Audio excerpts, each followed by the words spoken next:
you ada 100 billion US dollar, Kurus jalan. kenapa kita gelak? Sebab kita tak ada. Orang yang ada duit ni. Dekat Arab, berapa ramai orang yang ada duit banyak ni? Ramai. Senggori je lah. Berlambak. Masalah dia apa? Tak tahu. Kita tak pergi.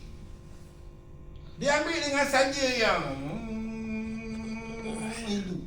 Yang marah bapak dia. Lembu tak boleh makan, kambing dia cakap bundel kita boleh makan, lembu tak boleh. Kenapa dia tak boleh makan lembu? Amak dia. Lemak dia kata tak boleh makan. Kambing bundel. Oh ya, dia betul.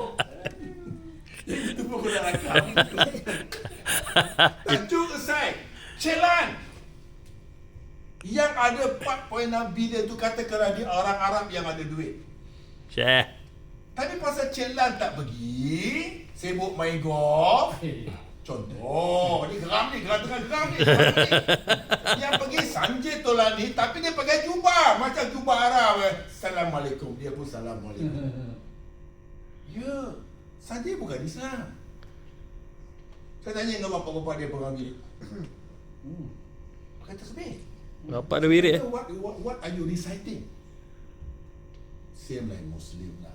You say Alhamdulillah, I say thank you God, thank you God, thank you God, thank you God, thank you God, 100 times. Sama je baca dia.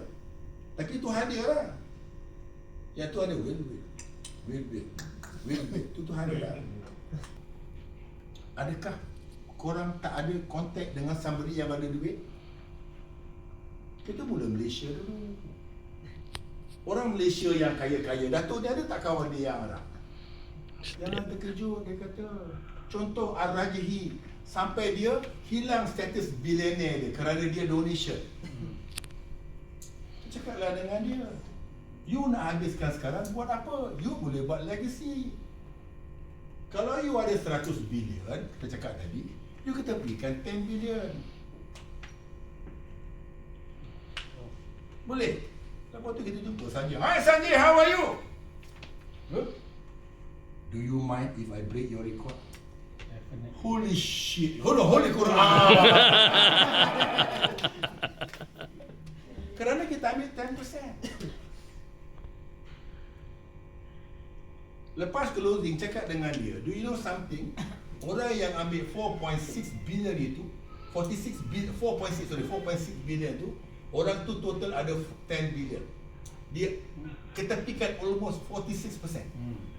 You kita ambil 10%. Tahun depan kita tambah lagi 10 boleh? Holy Quran. One clap untuk Cik. Yeah. Apa saya nak bagi tahu? This is unlimited business. Premium just numbers. How much it cost you? Nothing. I told you nothing. You jengit dekat telinga dia. Ben Norman Mehdi Fawazah dia kata, the louder you shout at the client, the faster he will write the check. Dia kata, cost me nothing what? Siapa best belajar ini? Serat lagu tekno eh? Okey, apa best belajar ini? Tutup.